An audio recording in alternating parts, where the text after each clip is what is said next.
Me llamo Lynette y tengo 32 años. La mayoría me consideraría una mujer exitosa, una emprendedora tecnológica que se hizo sola y construyó algo desde cero. Pero el éxito vale poco cuando tu propia familia te excluye.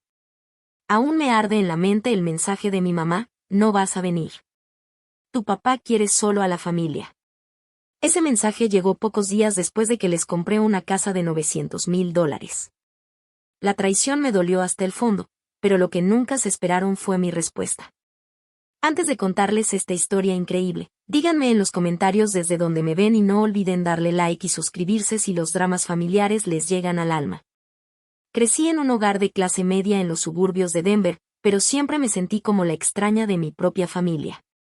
Desde fuera, nuestra casa parecía perfecta: cerca blanca, césped recortado, cochera para 2 autos. Pero por dentro, yo siempre era la menos importante. Mi papá, Gregory, era gerente de banco y hacía de su carrera toda su identidad.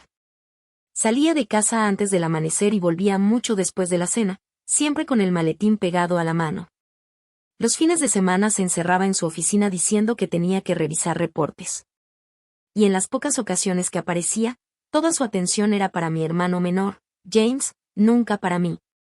James seguirá mis pasos, decía orgulloso en reuniones familiares, con la mano sobre el hombro de mi hermano. Él tiene el sentido de negocios de los Bradford. Mientras tanto, yo permanecía invisible, aunque sacara puras calificaciones perfectas y me metiera en todas las actividades extracurriculares posibles. Mi mamá, Diane, era diferente, pero no de una forma que ayudara. Estaba físicamente presente, pero emocionalmente ausente. Vivía para complacer a mi papá. Si yo acudía a ella con un problema, su respuesta era siempre la misma: ahora no, Lynette. Tu papá tuvo un día muy largo. Recuerdo bien mi cumpleaños número 12. Me habían prometido una pequeña fiesta con mis amigos de la escuela. Pasé semanas planeando juegos e invitaciones hechas a mano. Pero esa mañana, mi mamá me dijo como si nada que teníamos que cancelar porque James tenía un torneo de béisbol. Pero me lo prometiste, susurré conteniendo las lágrimas. Tu papá quiere ver a James jugar.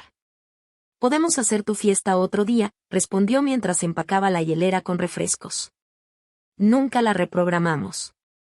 En cambio, 2 semanas después, le organizaron a James una fiesta sorpresa enorme cuando su equipo ganó el campeonato regional. Yo misma inflé globos y decoré cupcakes para una celebración que jamás fue mía. A los 14 dejé de esperar algo de ellos. Aprendí a valerme por mí misma. Cocinaba, lavaba mi ropa y resolvía mis problemas sola. Cuando necesitaba dinero para útiles escolares, cuidaba niños de los vecinos en lugar de pedirle a mis papás. Mi orientadora en la preparatoria, la señora Reynolds, se convirtió más en madre para mí que mis propios padres. Ella se dio cuenta de mi soledad y me tomó bajo su ala, ayudándome a investigar universidades y becas. Incluso fue quien asistió a mi ceremonia de inducción a la Sociedad de Honor cuando mis papás dijeron que estaban muy ocupados. Tienes un potencial increíble, Lynette, me dijo, acomodando las cintas de honor en mi graduación. Y algún día ellos se van a arrepentir de no haberlo visto. El día que cumplí 18 años, metí todas mis cosas en 3 maletas y me fui a estudiar a la universidad, al otro lado del país, en Boston University. Mi papá apenas levantó la vista del periódico cuando le dije adiós. Mi mamá me dio un abrazo rápido y enseguida volvió a pensar en que le iba a preparar de cenar a James. La universidad fue libertad y soledad al mismo tiempo. Trabajé en 3 empleos mientras llevaba la carga completa de clases en ciencias de la computación. A diferencia de mis compañeros, que recibían paquetes con comida casera y visitas de sus papás los fines de semana, mi único contacto con mi familia eran llamadas obligatorias en Navidad o Día de Acción de Gracias, que no duraban ni 5 minutos. ¿Cómo van tus calificaciones?, preguntaba mi papá sin esperar respuesta antes de pasarle el teléfono a alguien más. Con cada semestre, mi determinación crecía: iba a ser tan exitosa que no tendrían más remedio que reconocerme. Construiría algo imposible de ignorar. Cada desvelada programando, cada comida que me saltaba para ahorrar en libros, cada evento de networking al que iba con ropa de segunda mano, estaba alimentado por ese deseo de ser vista por fin. Mi roomie, Sofía, Fue la primera persona que me enseñó lo que era una amistad de verdad. Se daba cuenta cuando me saltaba comidas y me dejaba la mitad de su sándwich en el escritorio. Cuando me dio influenza en finales, me llevó sopa y grabó las clases por mí. Esos pequeños gestos de bondad me parecían ajenos, y al mismo tiempo me sanaban y me mostraban el vacío que mi familia había dejado. Tu familia suena a puro egoísta, me dijo una noche, después de que recibí una tarjeta de Navidad dirigida solo a residente en mi dormitorio. Tú mereces algo mejor, Lynn. Siempre lo has merecido. Para mi último año ya había empezado a desarrollar el software que se volvería el producto principal de mi empresa. Mientras mis compañeros salían de fiesta, yo hacía prototipos y borradores de planes de negocio. Mi asesor de tesis reconoció el potencial comercial de inmediato y me conectó con una incubadora de negocios. Aquí hay algo especial, me dijo. Pero dime, ¿lo haces por ti o para probarle algo a alguien más? No supe qué contestar. La verdad dolía demasiado hasta para admitirla en mi propia mente. El día de mi graduación, summa cum laude, me senté sola en la ceremonia mientras veía a otras familias aplaudir y tomarse fotos. James tenía un juego de béisbol ese fin de semana. Mis papás me mandaron una tarjeta genérica con un cheque de $50 2 semanas después. Esa noche me hice una promesa. Iba a formar mi propia familia elegida, y sería tan increíblemente exitosa que ignorarme sería imposible. No porque todavía buscara su aprobación, sino porque necesitaba demostrarme a mí misma que valía la pena ser vista. Los primeros días de emprendimiento fueron un borrón de sopas instantáneas, noches sin dormir y correos de rechazo de inversionistas. Renté un mini estudio en Cambridge que servía de oficina y dormitorio. Dormía en un futón que doblaba cada mañana. Mi primer escritorio fue una puerta apoyada en 2 archiveros. Mis primeros trajes de negocios los compré en tiendas de segunda mano y los arreglé a mano. Lo que me faltaba en recursos lo compensaba con pura determinación. Mi plataforma de software, diseñada para ayudar a pequeños negocios a organizar sus relaciones con clientes, empezó a crecer de boca en boca. 18 meses después de graduarme contraté a mi primer empleado, David, otro programador que creyó tanto en mi visión que aceptó acciones en lugar de un sueldo de mercado. Esto va a ser enorme, me dijo una noche de fin de semana mientras seguíamos trabajando. Lo siento. A los 27, mi empresa Secure Client ya tenía 30 empleados. Nos mudamos a unas oficinas en una antigua fábrica remodelada, con paredes de ladrillo expuesto y ventanales gigantes. Nuestra lista de clientes pasó de negocios locales a cadenas nacionales. El software evolucionó de ser un simple CRM a una solución completa de gestión de clientes, inventarios y proyecciones financieras. El día que conseguimos nuestro primer contrato millonario con una cadena minorista nacional, llevé a todo el equipo a cenar al restaurante más caro de Boston. Entre champaña y celebraciones, sentí la necesidad de compartir ese logro con mi familia. Salí y marqué a la casa de mis papás por primera vez en meses. Mamá, mi empresa acaba de cerrar un contrato enorme, le dije a Diane, intentando que no se notara la emoción en mi voz. Ah, qué bien, querida, respondió distraída. ¿Sabías que tu hermano fue ascendido a subgerente en el banco? Tu papá está tan orgulloso. La misma punzada de siempre me atravesó, aunque más tenue, porque mis propios logros pesaban más. Yo ya no necesitaba su aprobación. O al menos eso me repetía. Para cuando cumplí 30, ya era millonaria en papel. Secure Client tenía más de 200 empleados y oficinas en 3 ciudades.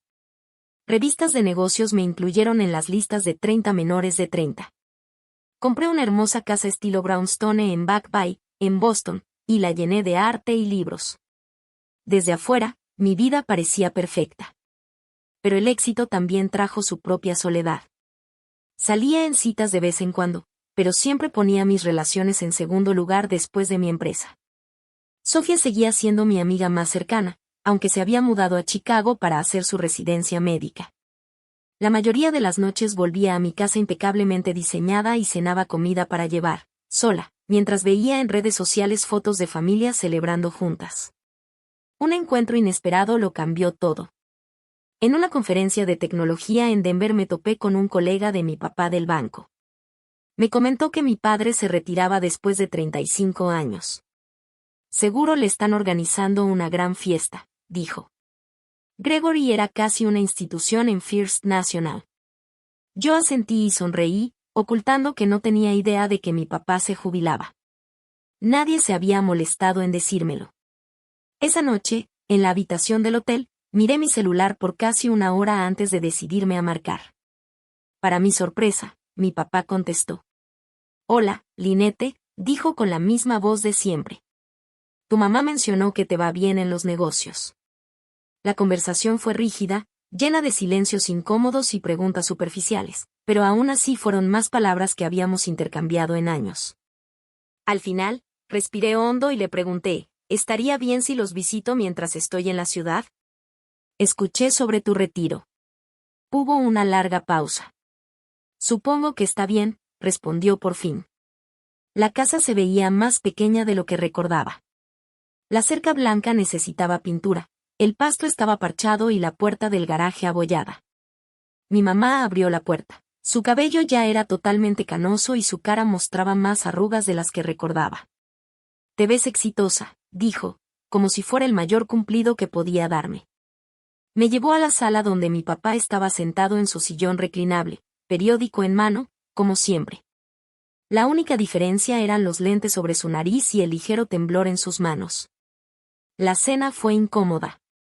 James, ahora de 30 años y trabajando en el banco de mi papá, se unió.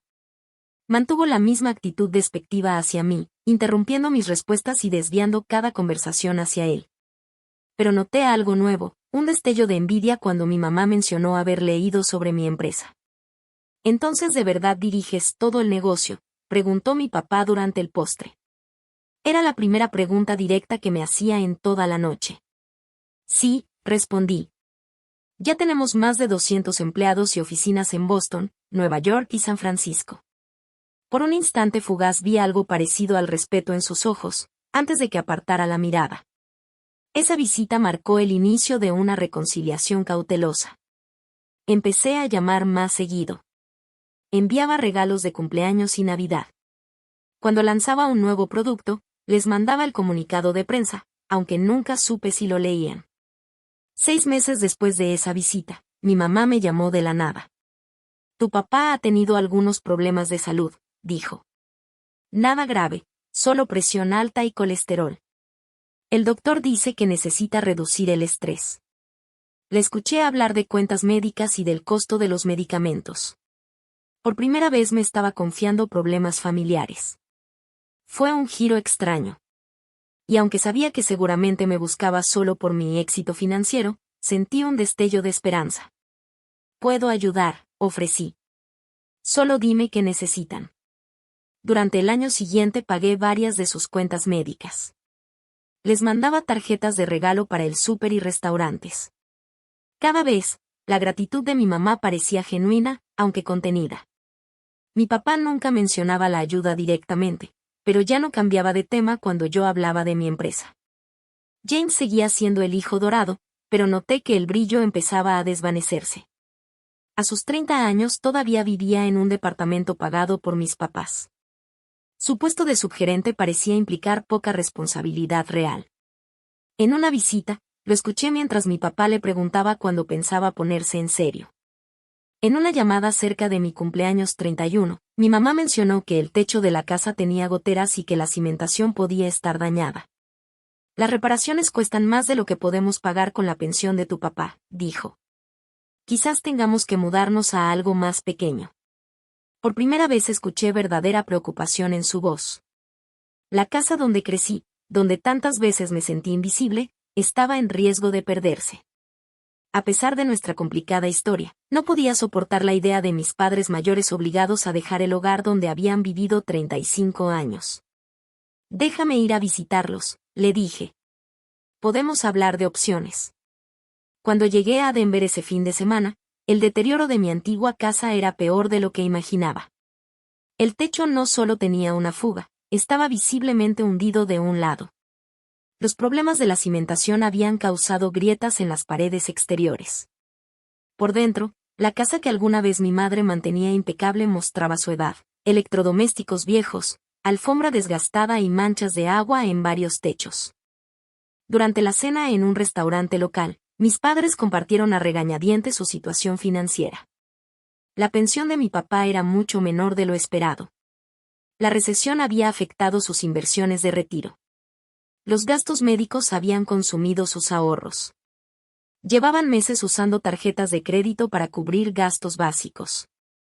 Nos reunimos con una corredora de bienes raíces, dijo mi mamá, empujando la comida en su plato. Aunque vendamos, después de reparar y pagar la hipoteca, apenas nos alcanzaría para un depa chico, tal vez ni siquiera en una buena zona. Mi papá, siempre tan orgulloso, se veía derrotado. Los hombros caídos, la mirada fija en su vaso de agua, sin poder mirarnos a los ojos. Debimos haber planeado mejor, murmuró más para sí que para nosotros.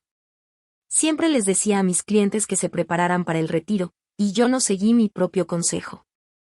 Esa noche en el hotel, no pude dormir. A pesar de los años de distancia emocional, seguían siendo mis padres. La idea de verlos batallando con dinero en su vejez o viviendo en un depa chiquito en una zona peligrosa me dolía profundamente. Yo tenía los medios para ayudarlos, y no solo un poco. A la mañana siguiente tomé una decisión. Durante el desayuno les planteé una propuesta.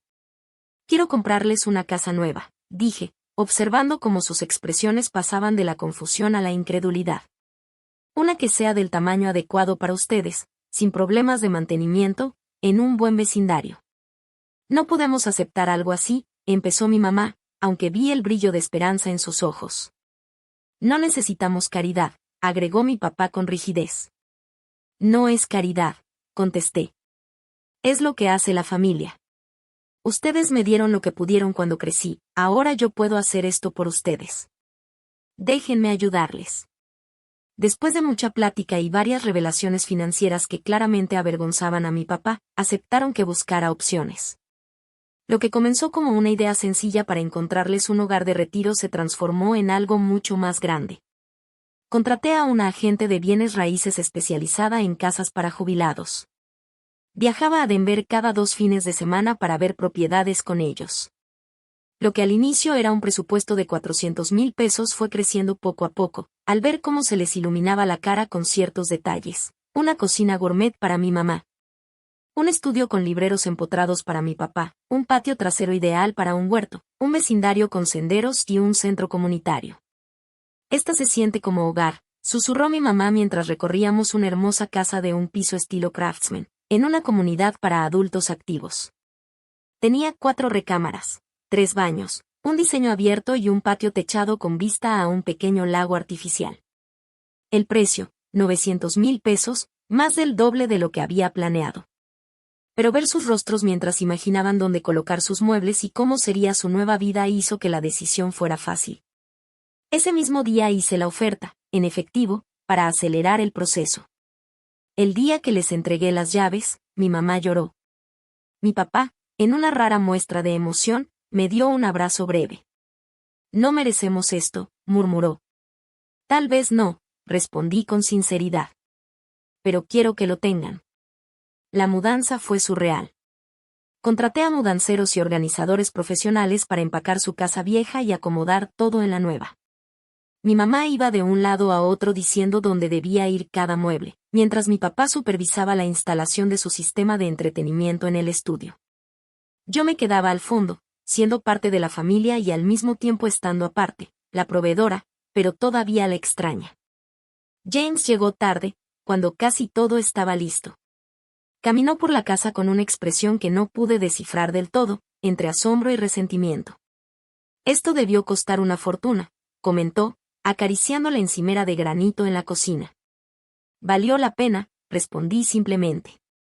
Debe ser bonito tener dinero para tirar, murmuró, lo bastante alto para que yo lo escuchara. Esa noche, cenando comida china para llevar en el nuevo comedor, mis padres se veían más relajados que nunca. Mi mamá no dejaba de señalar detalles que le encantaban, y mi papá asentía satisfecho desde la cabecera de la mesa. Por primera vez sentí que realmente los había complacido, que había ganado un lugar en la mesa familiar. A la mañana siguiente, cuando me preparaba para irme, mi mamá me tomó aparte. Tu hermano le está pasando mal, dijo. Siente que no puede competir contigo. No es una competencia, respondí sorprendida.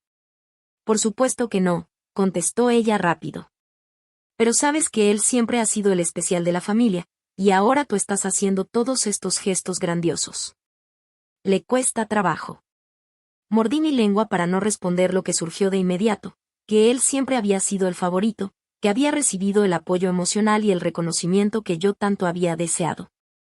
En lugar de eso, solo asentí. Entiendo. Durante los meses siguientes, recibía actualizaciones constantes sobre la casa. Mi mamá me mandaba fotos de nuevas cortinas que había comprado, de flores que florecían en el jardín. Mi papá llamaba para contarme sobre los vecinos que habían conocido en el centro comunitario, sobre la partida de póker a la que se había unido los jueves por la noche. Parecían genuinamente felices y, por extensión, yo sentía un nuevo tipo de satisfacción. Tal vez este gesto tan grande finalmente había cerrado la brecha entre nosotros. Volví a visitarlos en acción de gracias, llevando vinos caros y postres gourmet. La celebración fue más agradable que cualquier reunión familiar que recordara. Incluso James parecía menos hostil, aunque hizo varios comentarios sobre su modesto sueldo en el banco comparado con el dinero de la tecnología. Al despedirnos, mi mamá me abrazó más tiempo de lo habitual. Deberíamos hacer algo especial, y dijo. Como familia. Para agradecerte de verdad por todo. No tienes que agradecerme, le aseguré. No, queremos hacerlo, insistió. Déjanos pensarlo y te decimos. 3 semanas antes de Navidad, mi mamá me llamó con la idea. Queremos hacer un crucero familiar, anunció. Los 4 para Año Nuevo. Gregory siempre ha querido conocer el Caribe. Suena maravilloso, respondí, genuinamente emocionada por la idea de unas vacaciones familiares, algo que nunca habíamos hecho cuando yo crecía. Pensamos que quizá podrías ayudarnos con los arreglos, añadió, ya que tú sabes de estas cosas. Acepté de inmediato, reorganizando mentalmente mi agenda de trabajo para acomodar el viaje. Esta era la oportunidad que había esperado, la chance de finalmente experimentar la cercanía familiar que siempre había deseado. En cuanto colgué con mi mamá, entré en modo planificación. Un crucero familiar representaba más que unas vacaciones. Era un símbolo de nuestra reconciliación, un nuevo capítulo en nuestra relación. Estaba determinada a que fuera perfecto. Primero investigué líneas de crucero, leyendo reseñas y comparando amenidades.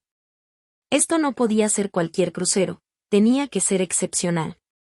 Me decidí por el barco más nuevo de Royal Caribbean, el Oasis of the Dreams, un resort flotante de lujo con varias albercas, shows estilo Broadway, restaurantes gourmet y suites espaciosas. El precio era elevado, más de $20,000 para los 4, pero no lo dudé. Reservé las Crown Loft Suites, las suites más lujosas disponibles, con balcones privados con vista al mar y áreas separadas para sala y dormitorio. Contraté el paquete VIP, que incluía embarque prioritario, acceso exclusivo a lounges privados y servicio de concierge personal. Cuando llamé a mi mamá para contarle los detalles, su emoción parecía genuina. Eso suena increíble, Lynette. Tu papá va a quedar tan impresionado. Esas palabras, tu papá va a quedar impresionado, me hicieron sentir una emoción conocida.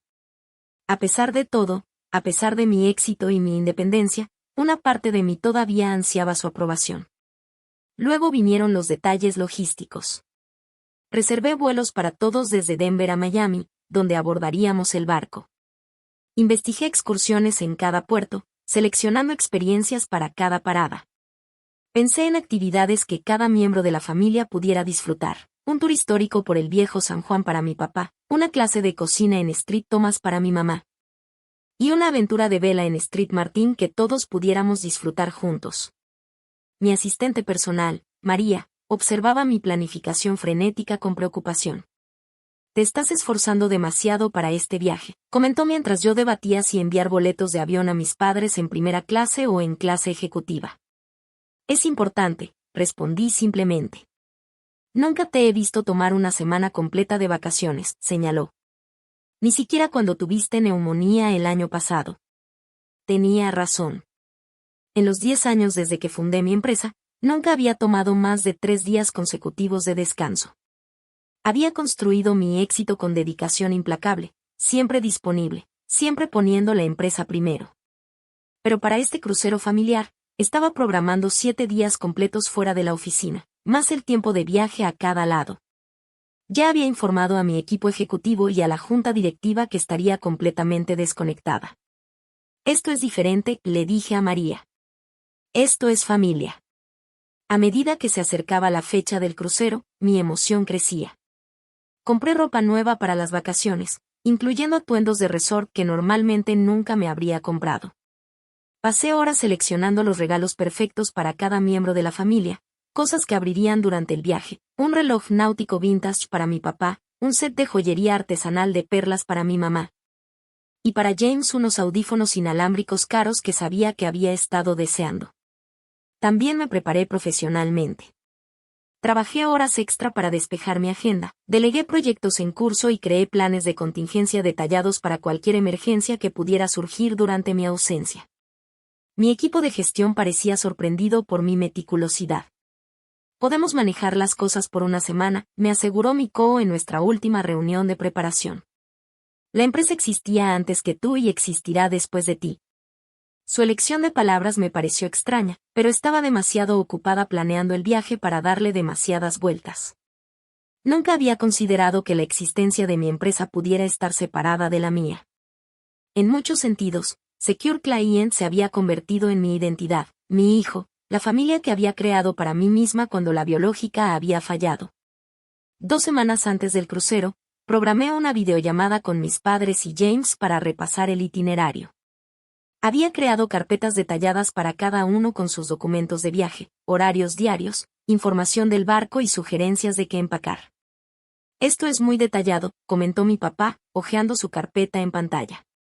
Había un matiz de respeto renuente en su voz que me hizo enderezarme en la silla. Lynette siempre ha sido organizada, agregó mi mamá. ¿Recuerdas cómo etiquetaba todos sus útiles escolares?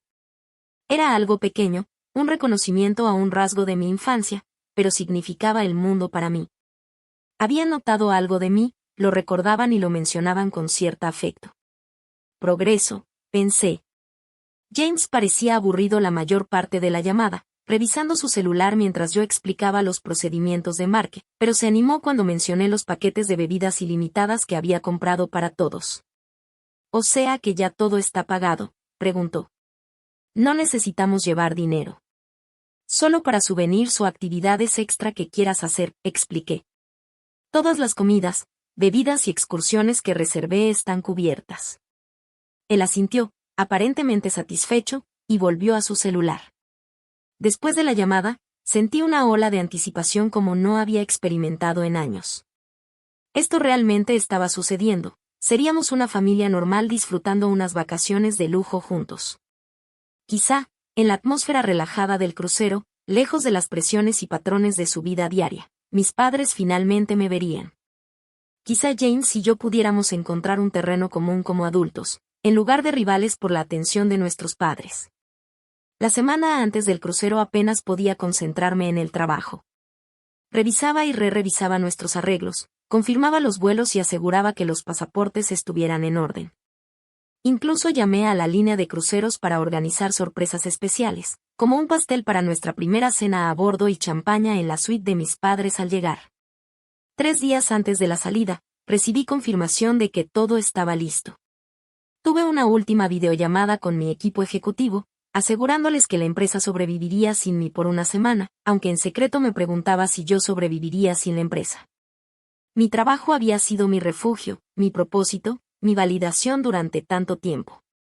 ¿Quién era yo sin él? Especialmente con mi familia, que nunca había valorado mi ambición. Pero esas dudas no podían apagar mi entusiasmo. Empaqué meticulosamente, incluyendo los pequeños regalos que había comprado para cada día del crucero. Preparé un correo para enviar a mis empleados mientras estuviera fuera, agradeciéndoles su trabajo y prometiendo regresar renovada y llena de nuevas ideas. La noche antes de mi vuelo a Denver, donde me reuniría con mi familia antes de volar todos juntos a Miami, apenas pude dormir. Me recosté en la cama imaginando los momentos perfectos en familia, compartiendo comidas en la mesa del capitán, viendo el atardecer desde nuestros balcones privados, riendo juntos durante las excursiones en los puertos. En mi mente construía la experiencia familiar que siempre había querido, la aceptación y el sentido de pertenencia que siempre había anhelado. Pero no tenía idea de que la realidad estaba a punto de destrozar esas fantasías cuidadosamente construidas de la manera más cruel posible.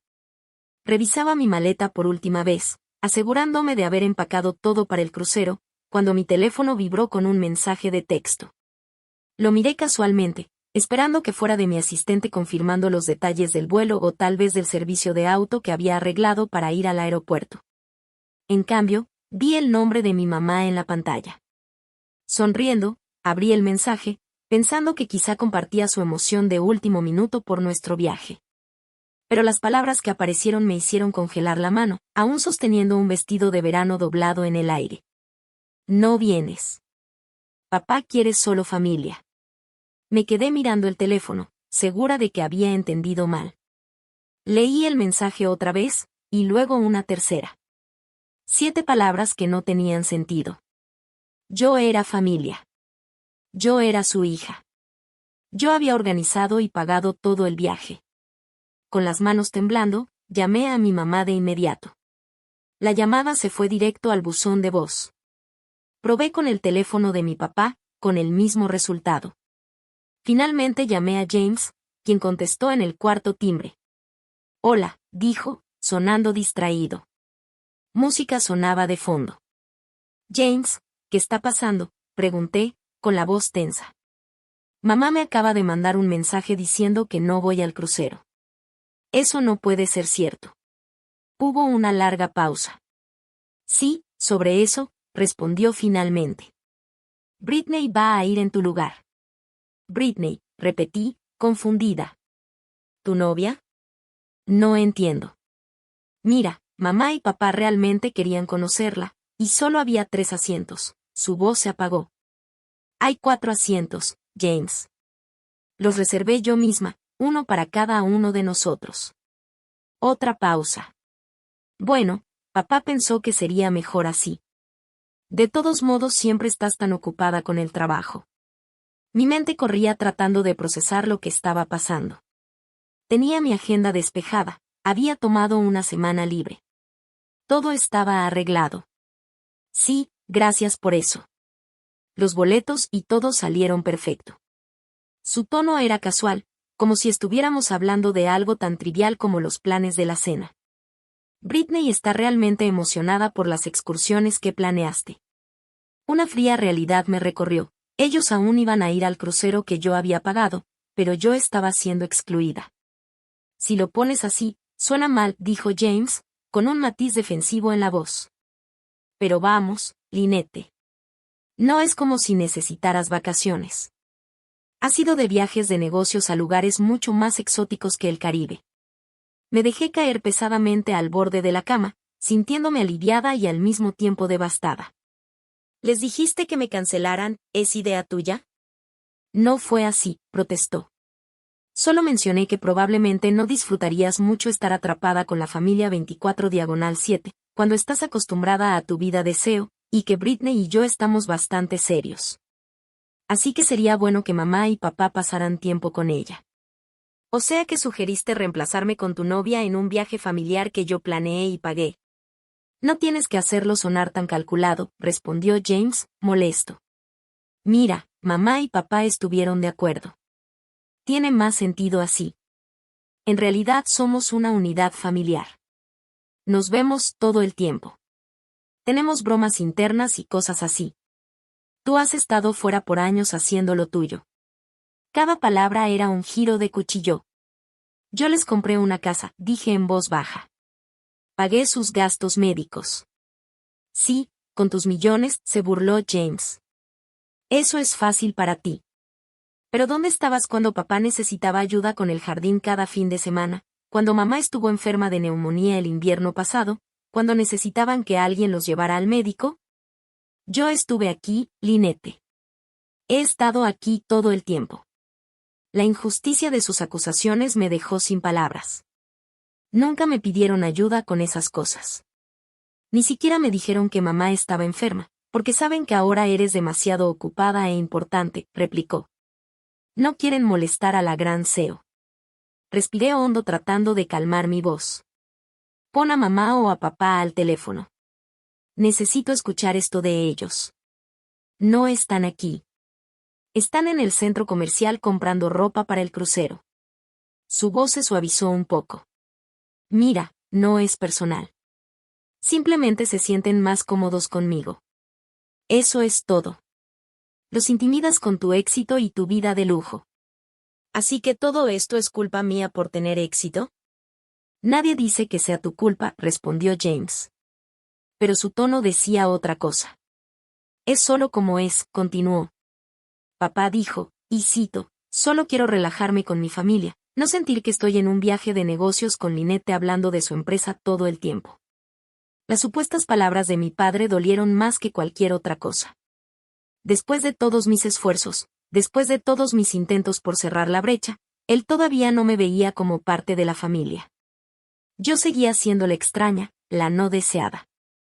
¿Y todo el dinero que gasté en este viaje?, pregunté, odiando lo mezquina que sonaba la pregunta, incluso mientras la decía. Bueno, eres rica, ¿no? No es como si lo fueras a extrañar, respondió James con una risa. Considera que es tu regalo de Navidad para nosotros. Muy generoso. Después de colgar, me quedé en silencio, atónita, por largo rato. La maleta cuidadosamente empacada me parecía una burla desde la esquina del cuarto. La carpeta con todos los documentos del viaje estaba sobre la mesita de noche, con pestañas de colores marcando las distintas secciones. Todo el planeamiento, toda la anticipación, toda la esperanza, aplastados por un mensaje de texto de 7 palabras. Esa noche lloré por primera vez en años. No lágrimas delicadas, sino sollozos desgarradores que me dejaron jadeando por aire. Lloré por la niña que nunca fue suficiente para la mujer que creía poder comprarse un lugar en la aceptación familiar. Por la tonta que creyó que el éxito finalmente la haría merecedora de amor. Cerca de medianoche, recibí otro mensaje de mi mamá. Perdón si esto te molestó. Solo creemos que es mejor así. Gracias por los arreglos del crucero. Mandaremos fotos. La crueldad casual de ese mensaje ofreciéndome fotos de las vacaciones que yo había planeado y pagado, pero de las que ahora me excluían, me llevó al límite de una manera que no sabía que existía. Algo frío y duro se cristalizó en mi pecho, reemplazando el dolor crudo con una claridad que nunca antes había experimentado. Caminé hasta mi oficina en casa y abrí mi computadora portátil. El sitio web de la línea de cruceros me recibió mostrando el hermoso barco que mi familia disfrutaría sin mí. Con unos cuantos clics, podía cancelar todo, recuperar al menos parte del dinero que había gastado. Pero eso sería predecible, lo que cualquier niño herido haría. En lugar de eso, abrí otra pestaña y entré a mi aplicación bancaria. Transferí una cantidad considerable a mi cuenta corriente, suficiente para cubrir lo que estaba planeando. Luego llamé a mi abogado, a pesar de la hora avanzada. Necesito saber algo sobre la casa que compré para mis padres, dije cuando contestó, adormilado. Legalmente, ¿a nombre de quién está la propiedad, tuyo? Respondió tras un momento de pausa. Discutimos transferírsela a tus padres, pero nunca firmaron los documentos finales. Técnicamente, todavía eres la dueña. ¿Y cuál es el problema? No hay problema, respondí, mientras un plan se formaba en mi mente. Solo estoy revisando algunos detalles para fines fiscales. Perdón por despertarte. Colgué y me recosté en la silla, una calma extraña reemplazando la tormenta de emociones. Me habían rechazado como familia después de todo lo que había hecho por ellos. Habían tomado mi generosidad y me la habían devuelto en la cara. Habían elegido a James y a su novia por encima de su propia hija. Bueno, si no me querían como familia, quizá era hora de dejar de actuar como una. A la mañana siguiente, desperté con una claridad y un propósito que no había sentido en años. El dolor seguía allí, un latido sordo bajo el esternón, pero estaba eclipsado por la determinación. No permitiría que mis padres ni James me usaran nunca más. Mi primera llamada fue a mi asistente, María. Cancela mis días de vacaciones, le ordené, y mándame en el próximo vuelo a Denver. ¿Está todo bien?, preguntó, con preocupación en la voz. Aún no, respondí. Pero lo estará. En el vuelo a Denver, Hice una serie de llamadas. La primera a Stanley Peterson, el agente de bienes raíces con el que había trabajado al comprar la casa de mis padres. Lynette, qué sorpresa, me saludó. ¿Cómo disfrutan tus padres su nueva casa? En realidad, Stan, por eso te llamo. Necesito vender la casa lo más rápido y discretamente posible. Hubo una pausa en la línea. La casa que compraste hace apenas 6 meses, ¿puedo preguntar por qué? Las circunstancias familiares han cambiado, respondí simplemente. ¿Qué tan rápido puedes encontrar un comprador? El precio no es mi principal preocupación, pero sí el tiempo, considerando la propiedad y el vecindario. Tengo varios clientes que saltarían sobre ella de inmediato. ¿Para cuándo piensas? Esta semana, contesté. Los ocupantes actuales estarán fuera de vacaciones a partir de mañana durante 7 días. Me gustaría que la venta se completara antes de que regresen, si es posible. Otra pausa, más larga esta vez. Es extremadamente rápido para una transacción inmobiliaria, pero no imposible si estás dispuesta a aceptar ciertas concesiones en el precio y si los compradores pueden moverse con rapidez. ¿Los ocupantes actuales saben de esta venta? Lo sabrán, dije. Yo soy la dueña total de la casa. Mi nombre estaba en todos los papeles. Legalmente, tengo derecho a venderla, ¿verdad? Sí, si eres la única propietaria en la escritura, tienes ese derecho. Pero, Lynette, esto parece muy repentino. ¿Estás segura de esto? Más segura de algo que jamás lo he estado en mi vida, respondí. ¿Qué tan pronto puedes mostrar la propiedad? Luego llamé a una compañía de mudanzas y almacenamiento, explicando mi situación poco usual. Por una tarifa adicional, aceptaron empacar y trasladar todas las pertenencias de la casa a un almacén en menos de 24 horas. Los ocupantes son personas mayores, expliqué. Los estoy mudando a un lugar más adecuado, pero quiero sorprenderlos. Todas sus pertenencias deben empacarse cuidadosamente y almacenarse temporalmente. Podemos encargarnos de eso, me aseguró el gerente. Hacemos este tipo de transiciones para adultos mayores con frecuencia. Mi última llamada fue a la empresa que administraba mi departamento en Boston. Necesito saber si hay alguna unidad disponible para renta inmediata, dije. Preferiblemente de 2 recámaras. Tenemos un departamento de 2 recámaras en el 4º piso que acaba de ser renovado, me dijo el gerente. Está disponible ahora, pero hay lista de espera. Pagaré 6 meses por adelantado si pueden apartarlo para mí, ofrecí. Para cuando mi avión aterrizó en Denver, todo estaba en marcha. Stanley ya había contactado a posibles compradores y agendado visitas para esa misma tarde. La compañía de mudanzas había enviado un equipo para comenzar a empacar a la mañana siguiente, justo después de que mis padres partieran en su crucero. El departamento en Boston estaba reservado para nuevos ocupantes. Me registré en un hotel cercano a la casa de mis padres, eligiendo deliberadamente uno que ellos nunca visitaban. No quería arriesgarme a cruzármelos antes de que salieran de viaje. En cambio, pasé en auto frente a su casa, verificando que las luces estaban encendidas y que su carro estaba en la cochera. Estaban en casa, probablemente empacando el equipaje nuevo que había comprado para su crucero, planeando las vacaciones que yo había organizado, de las que me habían excluido explícitamente. A la mañana siguiente, observé a la distancia cómo llegaba un taxi para llevarlos al aeropuerto. Mi padre cargaba el equipaje en la cajuela mientras mi madre cerraba la puerta principal. James y una joven, que debía ser Britney, llegaron en un auto separado. Reían de algo mientras transferían sus maletas al taxi. Mi madre miró alrededor del vecindario antes de subirse, como despidiéndose de la hermosa casa que creía suya. Si tan solo supiera que era un adiós definitivo. Sentí un breve dolor, un destello de duda sobre lo que estaba poniendo en marcha. Pero entonces recordé su mensaje tan casualmente cruel, y mi determinación se endureció de nuevo. Tan pronto como el taxi se alejó, llamé a la compañía de mudanzas. Se han ido. Pueden comenzar ahora. Durante los siguientes 3 días, orquesté el desmantelamiento de la vida de mis padres en su casa soñada. La compañía de mudanzas trabajó de manera eficiente, empacando cuidadosamente cada plato, fotografía y prenda de ropa. Supervisé personalmente, asegurándome de que las reliquias familiares y documentos importantes fueran manejados con el cuidado adecuado. Mientras tanto, Stanley mostraba la casa a una serie de posibles compradores. Como había predicho, el interés era alto.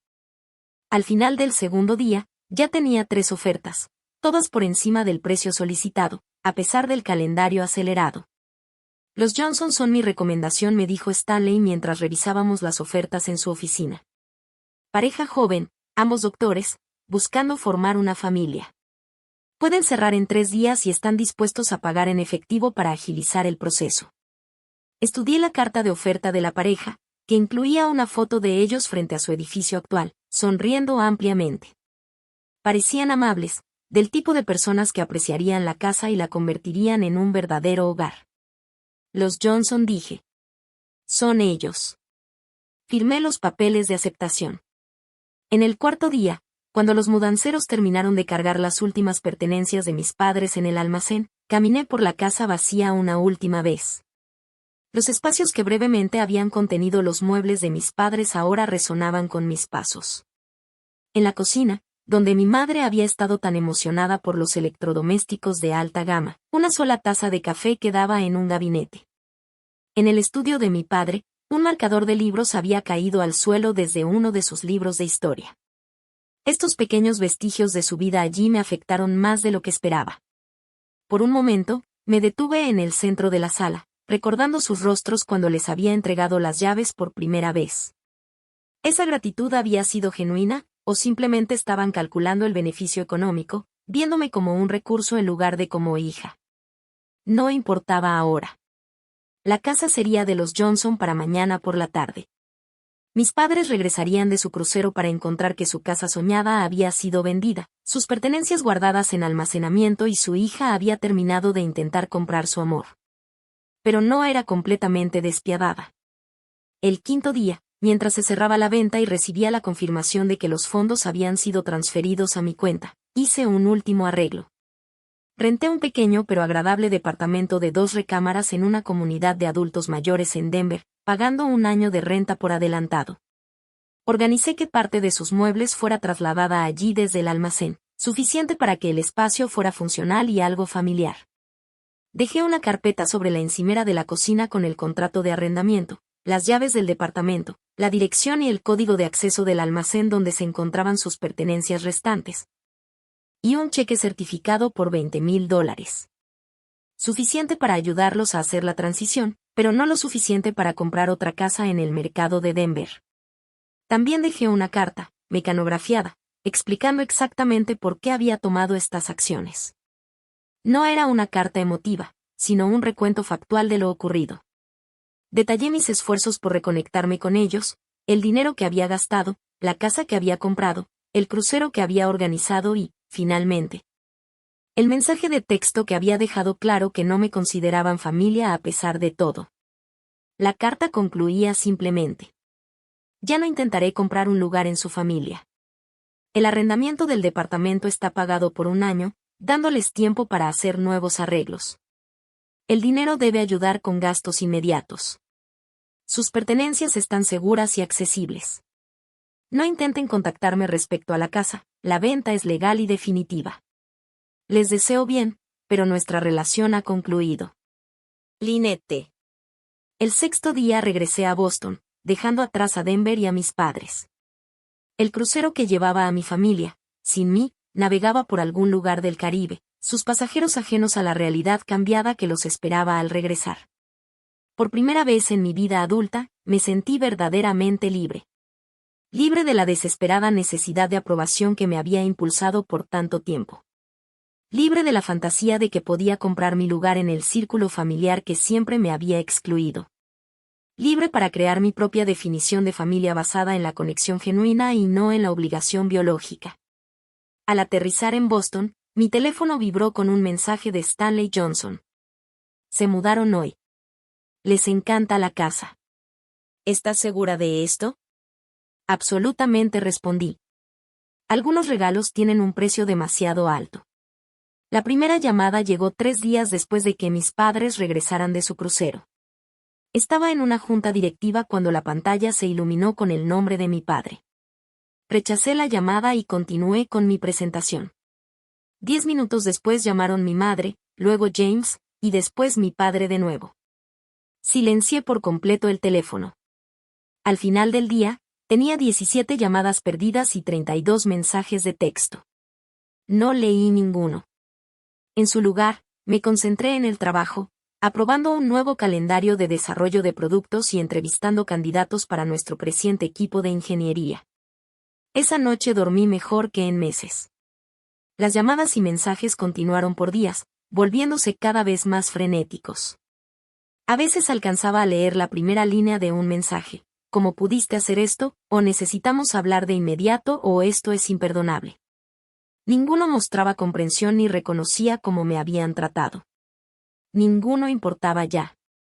2 semanas después de su regreso, el conserje de mi edificio me llamó para informar que mis padres y mi hermano estaban en el lobby exigiendo verme. No estoy disponible, le dije con calma. Por favor, pídales que se retiren. Insisten bastante, señorita Bradford, respondió, notándose incómodo. Entonces llame a seguridad, instruí. No deseo verlos hoy ni nunca. 1 hora después, mi teléfono sonó con un número desconocido. En contra de mi mejor juicio, contesté. Lynette Bradford, dije con firmeza. Señorita Bradford, le habla Richard Thompson, el abogado de sus padres, respondió una voz masculina. Le llamo respecto a la casa que vendió recientemente en Denver, la cual estaba ocupada por Gregory y Diane Bradford. La casa que yo era dueña, lo corregí. Mi nombre estaba en la escritura, la hipoteca estaba a mi nombre y todos los pagos salían de mis cuentas. Sí, técnicamente es correcto, concedió. Sin embargo, podría existir un problema por donación implícita o contrato verbal. Sus padres alegan que usted les dijo que la casa era un regalo. ¿Firmaron algún documento al respecto?, pregunté, aunque ya sabía la respuesta. No como tal, no. Pero existe precedentes de acuerdos verbales en situaciones familiares. Señor Thompson, dije, manteniendo la voz firme. Compré esa casa con mis propios fondos. Permití que mis padres vivieran en ella mientras consideraba transferirles la propiedad. Antes de que esa transferencia pudiera ocurrir, dejaron claro de manera explícita que no me consideran familia. Como se trataba de un acuerdo familiar y ellos declararon no eres familia, estaba dentro de mis derechos vender mi propiedad. Les proporcioné una vivienda alternativa por 1 año completo, a mi costo, y fondos adicionales para facilitar su transición. Cualquier tribunal lo consideraría más que razonable. Hubo una larga pausa en la línea. Señorita Bradford, sus padres son mayores y han estado profundamente angustiados por esta situación. Tal vez podríamos organizar una reunión para discutir un compromiso. No hay nada que discutir, respondí. Y mis padres tienen más de 60 años, difícilmente son ancianos, y gozan de excelente salud según sus recientes chequeos médicos, los cuales también pagué. Son completamente capaces de conseguir una nueva vivienda y empleo si fuera necesario. Ahora, si planea emprender acciones legales, por favor dirija toda comunicación futura a mi abogado. De lo contrario, este asunto está cerrado. Después de colgar, esperé que viniera la culpa, que surgiera la duda. Nunca llegó. En su lugar, sentí una ligereza inesperada, como si hubiera dejado un peso que llevaba cargando por décadas. Pasaron 3 meses. El invierno se derritió en primavera. Mi empresa lanzó una nueva línea de productos con gran reconocimiento. Salí con alguien ocasionalmente, hice nuevos amigos y fortalecí lazos con antiguos. Empecé a hacer voluntariado en un programa de mentoría para jóvenes mujeres en tecnología, encontrando una satisfacción inesperada al guiar a otras en sus trayectorias profesionales. Entonces, en una lluviosa mañana de abril, recibí una carta con matasellos de Denver. La caligrafía en el sobre era la de mi madre. Consideré tirarla sin abrir, pero la curiosidad ganó. Dentro había una carta manuscrita de 5 páginas. Comenzaba sin cortesías. Lo que hiciste fue cruel y no lo merecíamos. Pero después de meses de enojo, me he visto obligada a considerar por qué tomaste una acción tan drástica. Recordé el mensaje de texto que me envió antes del crucero. En ese momento, parecía un simple cambio de planes. Ahora lo veo desde tus ojos, después de todo lo que habías hecho por nosotros. La carta continuaba detallando la gradual realización de mi madre sobre cómo me habían tratado toda mi vida. Escribió sobre conversaciones con una terapeuta que había empezado a ver y que la ayudó a reconocer patrones de favoritismo y negligencia emocional. Reconoció su papel al permitir que mi padre dictara la dinámica familiar y su fracaso en protegerme cuando era niña. Gregory todavía no puede admitir ningún error. Escribió. Dice que eres vengativa e ingrata, pero ahora sé que no es así. Sé que te fallamos de maneras que el dinero nunca podría arreglar y luego te castigamos por intentarlo. El último párrafo me tomó por sorpresa. No espero perdón y no pido ser bienvenida de nuevo en tu vida. Tienes todo el derecho a los límites que has establecido. Solo tengo derecho a decirte que ahora te veo. Demasiado tarde y solo después de que me obligaste a hacerlo. Pero sí te veo. Lo siento, Lynette. Merecías mejores padres que nosotros. Leí la carta 3 veces, buscando tonos manipulativos o agendas ocultas. No encontré ninguno. Por primera vez en mi vida, mi madre ofrecía un reconocimiento genuino de mi experiencia. No cambió nada sobre mi decisión de mantenerlos fuera de mi vida, pero ofreció un cierre que no sabía que necesitaba. 2 semanas después, establecí la Fundación Bradford para estudiantes universitarios de primera generación, dotándola con $5 millones de mis fondos personales. La fundación proveería becas y mentoría a jóvenes que, como yo, navegaban la educación superior sin apoyo familiar. En el evento de lanzamiento de la fundación, una joven periodista me preguntó qué había inspirado su creación. Creo que la familia debería definirse por amor y apoyo, no solo por la biología, respondí. Cuando la familia biológica falla, debemos crear nuevas familias elegidas, comunidades que valoren y nutran el potencial de cada persona. Los estudiantes apoyados por esta fundación formarán parte de una de esas comunidades, rompiendo ciclos de negligencia emocional y construyendo futuros más saludables. Ese verano compré una casa de playa en Cape Cod, lo suficientemente grande para que los amigos vinieran a visitarme con frecuencia. Sofía fue la primera, trayendo a su bebé recién nacido, a quien llamó Lynn, en mi honor. Mi asistente ejecutiva, María, y su esposo pasaron un largo fin de semana. Exmentoreadas, ahora exitosas en sus carreras, se reunieron para un encuentro improvisado. Una noche, sentada en la terraza viendo el atardecer con estas personas que genuinamente se preocupaban por mí, me di cuenta de que finalmente había encontrado lo que había buscado toda mi vida. Un sentido de pertenencia basado en la conexión auténtica, y no en obligaciones ni transacciones financieras. La lección más difícil que aprendí fue que no se puede comprar el amor ni la pertenencia. No importa cuántas casas compres o cruceros organices, la familia verdadera se construye con respeto mutuo y cuidado genuino, no con intercambios materiales. A veces, la familia que tú creas para ti mismo es más real que la que te tocó al nacer. Nunca volví a hablar con mi padre ni con James. Con mi madre intercambiamos correos ocasionales, distantes pero cordiales. Me mantiene al tanto de su vida en el departamento que alquilé, el cual decidió conservar incluso después de que expiró el año que pagué. Encontró trabajo en una librería local y se unió a un huerto comunitario. Nunca me pide dinero. Mirando hacia atrás, vender esa casa mientras mi familia navegaba el Caribe sin mí no fue un acto de venganza, aunque al principio pudiera parecerlo. Fue reconocer finalmente mi propio valor, negarme a ser usada y descartada por personas que deberían haberme querido. Fue entender que ninguna cantidad de generosidad económica puede transformar una relación tóxica en una saludable. Si alguna vez te has encontrado intentando comprar aceptación o amor, ya sea de tu familia, amigos o pareja, recuerda, la conexión verdadera no se puede comprar. Las relaciones auténticas se construyen con respeto mutuo, cuidado genuino y la capacidad de ver y valorar al otro de manera auténtica. A veces, lo más sano que puedes hacer es alejarte de quienes no pueden o no quieren ofrecer estas dignidades humanas básicas, sin importar el parentesco sanguíneo. ¿Alguna vez has tenido que tomar una decisión difícil para proteger tu bienestar emocional? Me encantaría leer tus historias en los comentarios. Si esta historia resonó contigo, dale me gusta y suscríbete a mi canal para más conversaciones auténticas sobre dinámicas familiares y autoestima. Y si conoces a alguien que podría estar enfrentando problemas similares, comparte este video con esa persona. podría ayudarle a saber que no está sola. Gracias por escuchar mi historia. Y recuerda, mereces ser tratado con amor y respeto, sin condiciones ni etiquetas de precio.